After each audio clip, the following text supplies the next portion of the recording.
911, what's the address of the emergency? Hello? Will you promise me one thing? What's that? You're just gonna shoot without no questions. What's your name, sir? From room 237, he calls 911. I just want to say it all. A stranger tells operators What's that noise? Loading my gun, he intends to die. and it's a 100% promise. That's just the fact. It's either by your officer's hand or my own. How concerned are you for the officers that are in the field at that moment? Absolutely concerned. Molly McDaniel answers 3 of his 6 calls. It was clear that he needed help, just by the things that he was saying. My name is Molly. Well, it's nice to meet you, Molly. He tells her, type this into YouTube. And I'm top up immediately with my face talking through the celly port 4. Let me see. I see you. And he was very deliberate. He wanted me to see that video. A 2006 documentary featuring a young Iowa inmate named Brian. Is that your name? It is. Recording.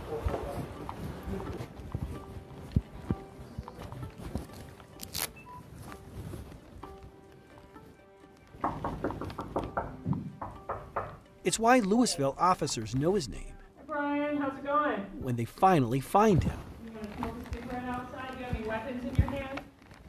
No, no weapons on you? Maybe he's coming out the door. Hold on. Hold up. Can you keep your hands up for us? Brian needs help, they conclude. Help a mental health hospital known as Centennial Peaks offers. Problem is, this night, it has only one person in intake, and she's worried about her safety. So officers opt for UC Health Long's Peak. And this is how it works. Listen, this is how it works. Not long after the officer drops him off and leaves, Brian does the same. While Brian has not been evaluated, the hospital staff did not view him as a threat to himself.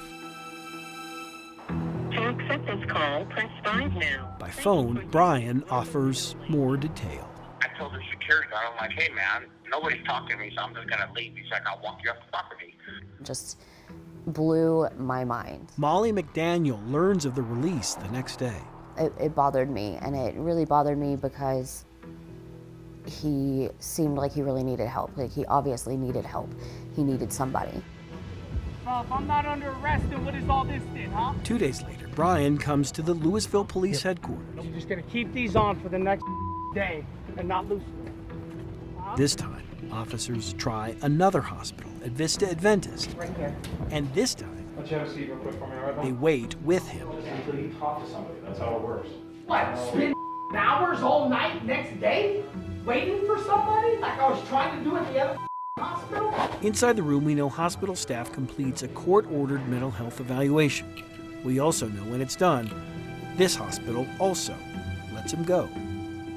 And in this case, it highlights even when the police are bringing the person to the front door of the hospital, how difficult that can be. Boulder's chief prosecutor, Michael Doherty, says this is when officers decided to take Brian to jail for those earlier 911 calls. I mean, he was clearly going through some very significant issues and challenges. Mr. Murray, your case is 21 CR 1941. Inside a courtroom, prosecutors seek a $25,000 bond on a possible felony charge. Mr. Murray is a significant danger to the community. His defense asks for what's known as a PR bond, basically a no cash up front promise to return. We'll let Brian tell you what happens next. Were you surprised when the judge in Boulder County let you go? I'm not gonna lie, I was very shocked. Okay, I want you to stay on the line with me, okay? And I'm gonna stay on the line with you, okay? His full name, Brian Murray, and his is a story of a broken system with real consequences. In 4 days, he left 2 ERs, 1 jail, before finally doing this. Oh my God. Okay. I've got help on the way, okay? In need of cash to get out of the state, Brian Murray went to Denver and into the home of a man he knew. He left in that man's car. Why do you think he's dead? there's blood all over the floor, and there's blood all over him. Stu Hoebel's wife found Stu in their basement, battered and beaten. I will never see the old Stu. All I see is his dead body. Yeah. That's the only image that I carry in my mind. Yeah. Paige and Stu Hoebel knew Brian. He'd helped them move some things years prior, did some odd jobs for them too. Did you ever see Brian's temper? No, never saw his temper. She didn't know he'd spent 20 years in prison, didn't know he'd spent most of those years untreated for a mental illness while living in solitary confinement, didn't know until we told her what had happened in the days leading up to her husband's murder. If any one of a number of things happen along the way, this doesn't happen. Right, right. I think that the system is hugely broken. Brian agrees. Do you think if they didn't release you that Stu would still be alive? Absolutely, 100%. In the days that followed, in the days before police found him, Well, if I'm going down, I'm going down big, brother. Brian called in more threats. You guys want a war, give it to you, because I'm not going down easy. In the end, however, he surrendered without a fight. To that charge, how do you plead, guilty or not guilty?